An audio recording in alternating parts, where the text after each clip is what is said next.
వాళ్ళు పేరుకు తమిళ దర్శకులైన చూపంతా టాలీవుడ్ పైనే ఉంది. ఎప్పుడెప్పుడు ఏ తెలుగు హీరో ఛాన్స్ ఇస్తారా, ఎప్పుడెప్పుడు సినిమా చేద్దామా అని చూస్తున్నారు కొందరు తమిళ దర్శకులు.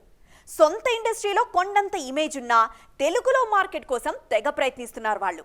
మరి ఆ దర్శకులపై ఉల్లుకేద్దామా? కొన్నేళ్లుగా తమిళ దర్శకులు తెలుగులో సినిమాలు ఎక్కువగా చేస్తూ వస్తున్నారు.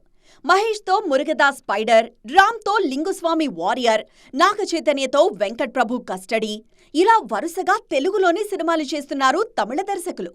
తాజాగా గేమ్ చేంజర్ తో శంకర్ కూడా తెలుగులోకి అడుగుపెడుతున్నారు. ఎందుకో తెలీదు కానీ టాలీవుడ్ పై వాళ్ల మార్క్ కోసం ప్రయత్నాలైతే గట్టిగానే చేస్తున్నారు. వీళ్లు మాత్రమే కాదు, మరికొందరు దర్శకులు కూడా తెలుగులో ఎంట్రీ ఇవ్వాలని చూస్తున్నారు. అందులో నెల్సన్ కూడా ఒకరు. జూనియర్ ఎన్టీఆర్ తో ఈయన సినిమా దాదాపు ఖరారైనట్లే. వార్ 2 ప్రశాంత్ నీల్ తర్వాత నెల్సన్ తారక్ సినిమా ఎక్స్పెక్ట్ చేయొచ్చు. నెల్సన్ జూనియర్ ఎన్టీఆర్ సినిమా సితారా ఎంటర్టైన్మెంట్స్ ప్లాన్ చేస్తోంది.